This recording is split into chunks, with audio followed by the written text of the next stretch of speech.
లో నీలాంటి పనికిమాలిన ముఖ్యమంత్రులు, నీలాంటి తలమాసిన ముఖ్యమంత్రులు మస్తుగా వచ్చిండ్రు, మస్తుగా పోయినరు. పెద్ద పెద్దోళ్లతోనూ కొట్లాడినాం, చంద్రబాబుతో కొట్లాడినాం, రాజశేఖర రెడ్డితో కొట్లాడినాం, కిరణ్ కుమార్ రెడ్డితోని, రోషయ్య గారితో ఎంతో మందితో తలపడ్డాం. నువ్వు వాళ్ళందరికంటే కూడా చాలా చిన్నోడు, చిట్టినాయుడు. నువ్వు చాలా చిన్నోడవు. నేను మా దగ్గర మా భాషలో చెప్పాలంటే హైదరాబాద్ లో బుల్లబ్బాయి అంటారు నీలాంటి వాళ్ళు. ఇలాంటి బుల్లబ్బాయిలు, చిట్టినాయుడు చాలా మందిని చూసినాం.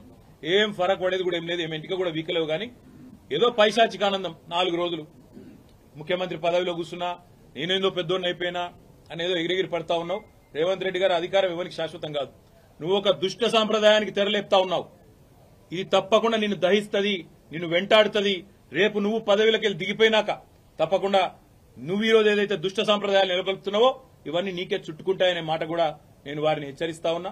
తప్పకుండా ఈ 10 మంది మీద వేటు వేయాల్సిందే. అదేవిధంగా కౌశిక్ రెడ్డి గారి ఇంటి దాకా గూండాలను తీసుకొచ్చిన పోలీసులు ఎవరైతున్నారో వాళ్ళని కూడా వదిలిపెట్టాం.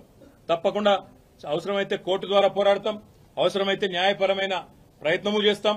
డీజీపీ గారు కనుక స్పందించి ఇక్కడ ఏసీపీ, సిఐ ఎవరైతే దగ్గర ఉండి మరి గూండాలను తీసుకొచ్చి గేటెడ్ కమ్యూనిటీ లోపలికి తీసుకొచ్చి ఎమ్మెల్యే ఇంటి మీద దాడి చేయించడానికి అన్ని రకాలుగా ఇక్కడ రంగం సిద్దం చేసినారో వాళ్ళని తప్పకుండా సస్పెండ్ చేయాలి, వాళ్ళ మీద చర్య తీసుకోవాలని చెప్పి కూడా నేను కోరుతా ఉన్నా.